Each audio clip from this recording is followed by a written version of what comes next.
पिछले कुछ समय से चूंकि बघेल साहब हमारे बीच में है, एक बात मैं जरूर कहूंगा, और पंचायती राज मंत्री, मैं एक बात देख रहा हूं कि केंद्र सरकार से जो पैसा आता है, जो केंद्र की योजनाएं हैं, वो अफसर एसी कमरे में बैठ के बना देते हैं। प्रदेश में भी यही स्थिति है। और जब गांव पंचायत के पास पैसा पहुंचता है तो उस पैसे को कहीं ना कहीं लिमिट में बांध दिया जाता है। उसमें कहा जाता है आपको इस पैसे से यही काम करना है, आपको कूड़ा घर ही बनाना है, आपको शौचालय ही बनाना है, या आपको कोई काम करना है। हर गांव की अपनी अलग समस्याएं। वो उस गांव के प्रधान और उस गांव पंचायत पंच से बेहतर कोई नहीं जानता कि मेरे गांव की समस्या क्या है। और अफसर तो जान ही नहीं सकता बघेल साहब, इन्हें तो कभी गांव देखे ही नहीं। तो ये एक बड़ी समस्या का मैंने देखा, सामना करा। अब हमारे शौचालय बने, अब शौचालय में बढ़ के खड़े हो गए। अब मोदी जी ने हर घर में शौचालय तो पहले ही बनवा दिया। अब ज्यादातर शौचालयों के ताले बंद हो गए।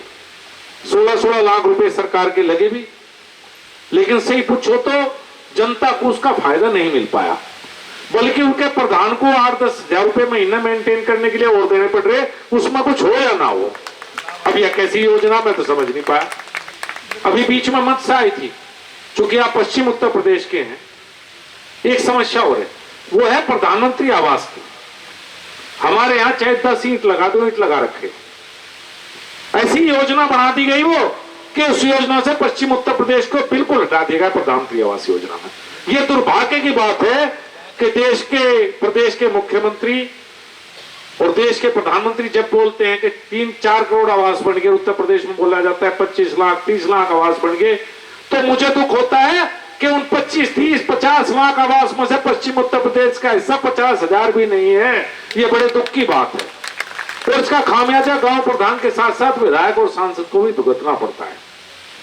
आप जैसा व्यवहारिक जमीन से जुड़ा व्यक्ति, अभी मैं बाहर खड़ा था तो कुछ साथियों को आपको इंट्रोडक्शन दे रहा था। मैंने अपने जीवन में अगर कुछ नेता बहुत मेहनती और उदाहरण जिनके प्रस्तुत कर सकते अगर देखा तो उनमें से एसपी सिंह बघेल है। मैंने रात के 3 बजे सुबह के शादी करते हुए देखा है। मैंने हमेशा देखा है कि दिल्ली में मीटिंग करके आए, अब मुजफ्फरनगर पहुंच गए तो हो सकता है यहीं से कह दे कि भाई आगरा जाना, आगरा भागूंगा। इतनी मेहनत करते हुए मैंने देखा है, जमीन से जुड़े हुए व्यक्ति हैं, और शायद इसलिए जनता ने बहुत बार सांसद और बहुत बार विधायक बनाया। तो आप जैसे व्यक्ति के इस मंत्रालय में रहते हुए उम्मीद जरूर करूंगा कि जब हमने गांव पंचायतें बनाई और प्रधान बनाए तो यह अधिकार उन्हें दिया जाना चाहिए कि जो पैसा केंद्र से आए या प्रदेश में, वो गांव पंचायत अपनी इच्छा से खर्च कर सके। वो सीडीओ डीएम की इच्छा ना चलवाओ। एक नया सिस्टम पैदा हो गया, ये सीडीओ बताने लगे कि करना क्या है। तो कम से कम और मैं तो एक बात बताऊं जी, हो सकता है बहुत से लोग ग्राम प्रधान को या किसी को भी प्रमुख को कह देते हैं कि भाई भ्रष्टाचार हुआ, जैसे चुनाव आता है शिकायतें बहुत होती हैं।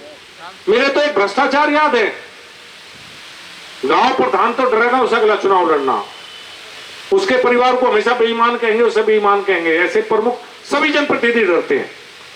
बीच में एक दौर ऐसा आया था कोविड की वजह से कि चुनाव लेट हुए, और शायद 8 या 9 महीने के लिए प्रशासक बैठे थे, 6 महीने के लिए।